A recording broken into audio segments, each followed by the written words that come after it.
Hello बच्चों, आज के हम अपने अगली क्लास के अंदर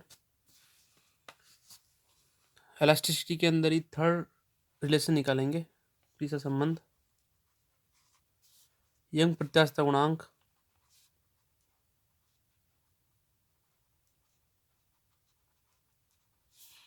y आयतन प्रत्यास्थता गुणांक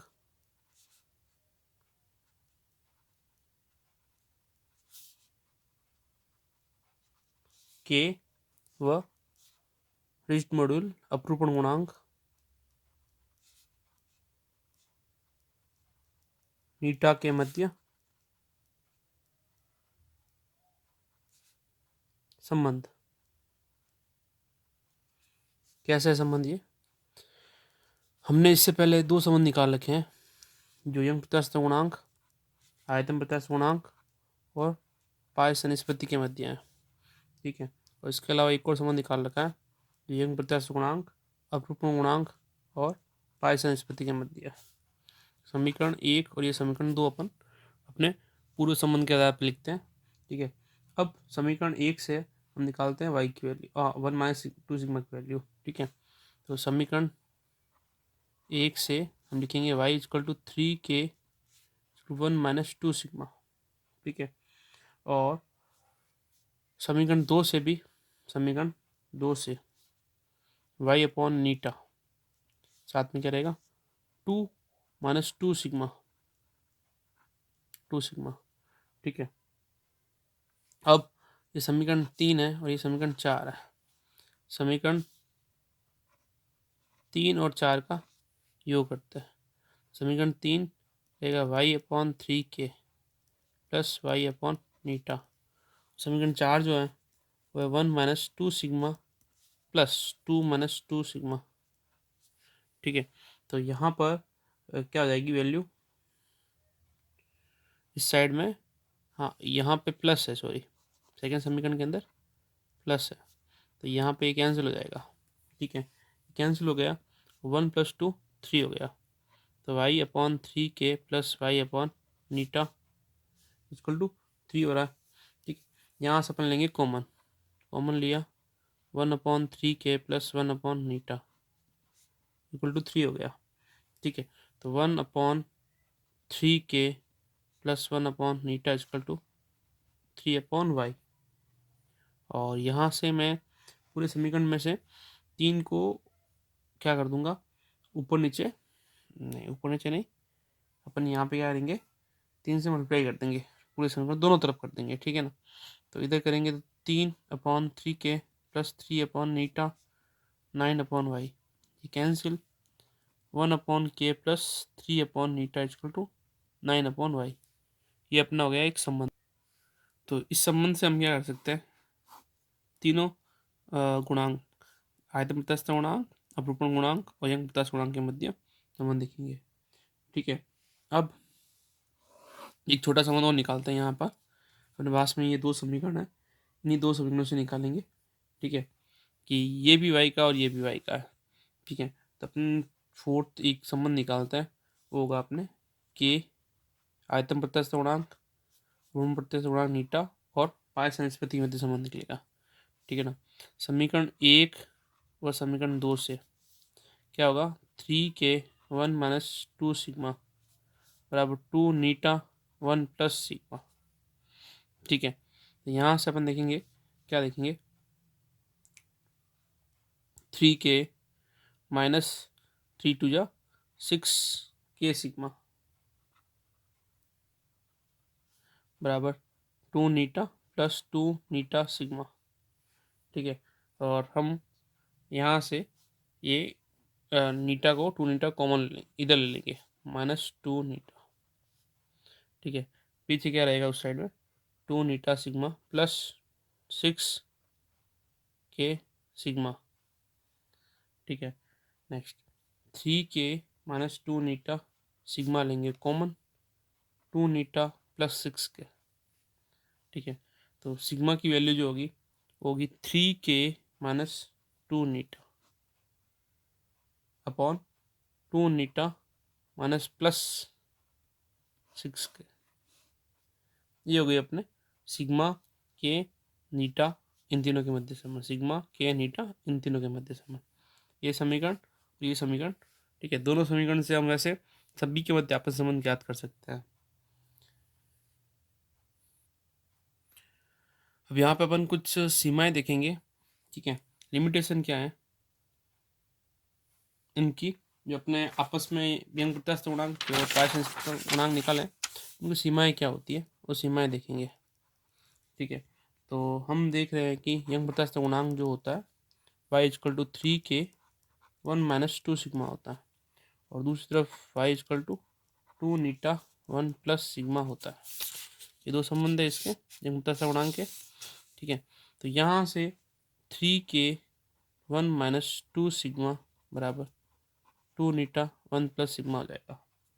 ठीक है, अब हमको पता है के और नीटा दोनों ही क्या होंगे, सदैव धनात्मक रहेंगे, सदैव धनात्मक राशि रहेंगे। ठीक है, अब ये धनात्मक रहेंगे तो सिग्मा जो बचा ना, इसका मान दोनों तरफ से अपन देखेंगे तो सिग्मा का मान धनात्मक और ऋणात्मक दोनों हो सकता है, धनात्मक और ऋणात्मक दोनों ही मान संभव है इसके।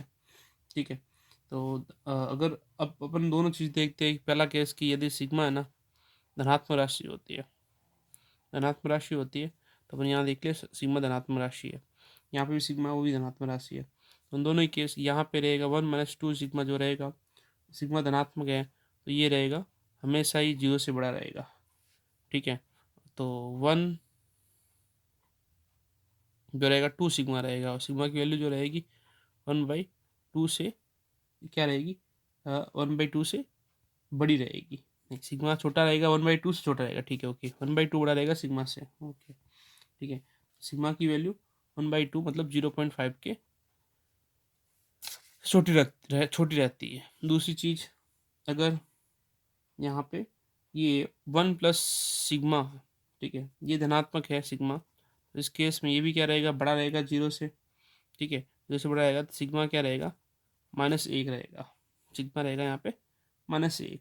तो सिग्मा के दो लिमिट निकल के आती है 0.5 से -1 के मध्य, नहीं +1, हाँ सॉरी -1। ठीक है ना, तो सिग्मा का जो मान है वो वेरी करता है 0.5 से लेकर -1 के मध्य। ऐसे नॉर्मल अपन निकालते तो 0.2 0.4 इतना आता है। जैसे रबड़ के लिए अपन प्रैक्टिकल लैब के अंदर ये काम करेंगे कि किसी रबड़ की ट्यूब का पाइसा गुणांक ज्ञात करो, तो वहाँ पे अपने वैल्यू आएगी 0.5 या 0.495 के आसपास आएगी प्रैक्टिकली। अब अपन बात करते हैं बेलन के लिए एंटन किस प्रकार से होता है। ठीक है,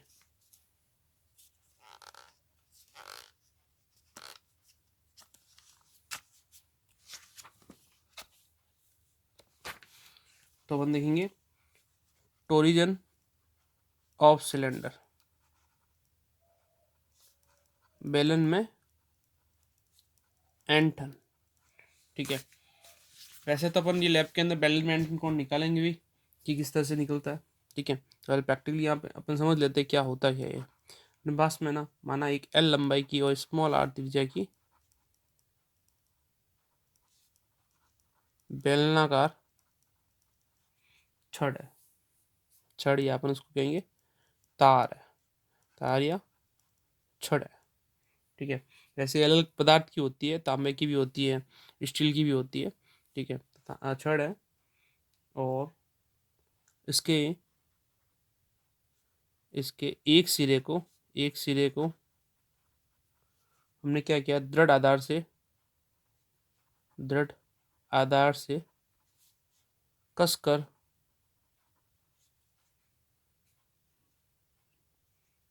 कसकर उसको फिक्स कर दिया, स्थायी कर दिया।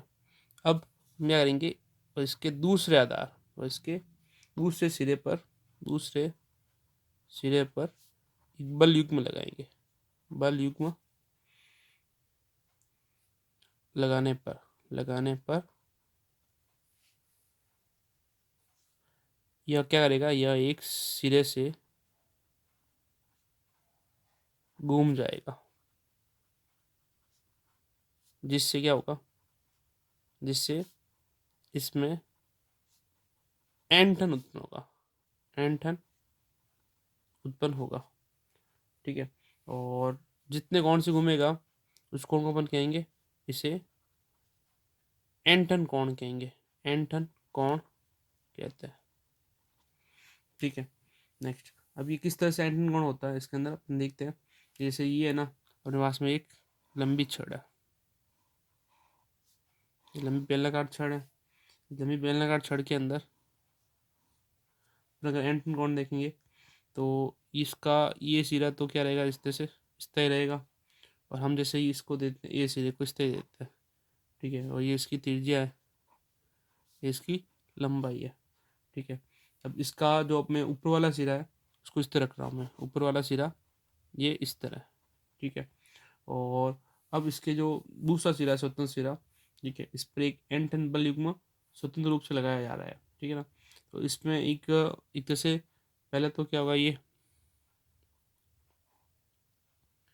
हल्का सा विक्षेपित हो जाएगा। जैसे ये अगर मैं लंबवत स्थिति मानूँ इसकी, ठीक है ना, लंबवत स्थिति कैसे मानेंगे हम इसकी, जैसे ये बेलन है, ठीक है ना, इस बेलन के अंदर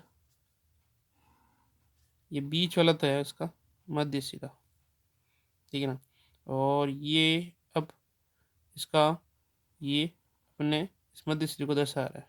ठीक है ना, यहाँ पर अपन इसके लंबवत पृष्ठ को दर्शा रहा है। जैसे ये कोई बेलन है, इस बेलन से मैं ना इसके इस पृष्ठ को दर्शा रहा हूँ यहाँ से। ठीक है ना, अब मैंने इसको इसको एक साइड से फिक्स करके इसको मैं घुमाऊंगा। ठीक है ना, घुमाऊंगा तो क्या होगा, क्या होगा, इसके अंदर एक विक्षेप उत्पन्न हो जाएगा। ठीक है ना, किस तरह से होगा, इसका इस साइड का सिरा तो फिक्स ही रहेगा, लेकिन यहाँ से एक एंटन कोण से घूम जाएगा। ठीक है ना, एंटन कोण से घूम जाएगा, तो एंटन कोण कितना रहेगा, फाई या फाई लिखेंगे अपन, एंटन कोण को फाई से दर्शाएंगे। ठीक है ना, ये एंटन कोण फाई से प्रदर्शित करेंगे। ठीक है, अब यहाँ पर जो रहेगा वो बी और बी डैश इसकी स्थिति रहेगी, यहाँ पे इसकी स्थिति रहेगी ए ही रहेगी। ठीक है ना, और जो एंगल रहेगा, देखो बेलन के अंदर दो कोण बनेंगे, एक यहाँ पे बनेगा, एक यहाँ पे बनेगा। इसको मैं छोटा बेलन लेके सही से बताता हूँ थोड़ा। ये मान लो ये बेलन था, तो यहाँ पे ये इसकी ये स्थिति है। ठीक है, ये स्थिति यहाँ पर है, ये अपन ऐसे मान लेते हैं। ठीक है ना, और यहाँ से नहीं, यहाँ से सेंटर से विक्षेपित नहीं होगा, यहाँ से विक्षेपित होगा, तो यहाँ से गुणित हो गया, तो इससे ये जो बन गया कौन बन गया, ये बन गया थीटा। ठीक है ना, ये बन गया आपके थीटा कोण, और यहाँ बन जाएगा आपके फाई कोण। ठीक है, और ये इसकी लंबाई है ही है। ठीक है, और अगर मैं इस बेलन को बहुत सारी समाक्षीय नलियों में विभाजित करूँ, समाक्षीय नलियों में मतलब है ये अपन ने एक और सिलेंडर कट किया अंदर, ठीक है ना, और यहाँ पे अपन ने और सिलेंडर कट किया, जैसे समाक्षीय नलियों में विभाजित करूँगा। ठीक है, तो अपन एक छोटी नली लेते हैं जिसकी त्रिज्या अपन क्या क्या अंदर तो ले रहे हैं एक्स, और ये जो अंतर है दोनों के बीच का अंतर है वो है डी एक्स। ठीक है, तो यहाँ पे अपन ने एक समाक्षीय नली ली है, ठीक है, जिसके अंदर उसकी जो आंतरिक नली है उसकी त्रिज्या एक्स है, और जो ये दोनों अंतर दोनों के बीच में मोटाई है, मतलब एक तरह से वो डी एक्स मोटाई हो गई। ठीक है, अब इसके अंदर अपन को एक एंटन कोण निकालना है। ठीक है ना, तो उस एंटन कोण का मान ज्ञात करने के लिए अपन देखेंगे किस तरह से एंटन कोण का मान निकलता है। पहले समझ में आया कि ये एंटन होता क्या, एंटन मरोड़ी क्या होता है कि एक एक सिरा तो फिक्स और दूसरा सिरा चेंजिंग होगा, तो उसके अंदर जो कोण कोण बनेगा वो एंटन कोण होगा। ठीक है,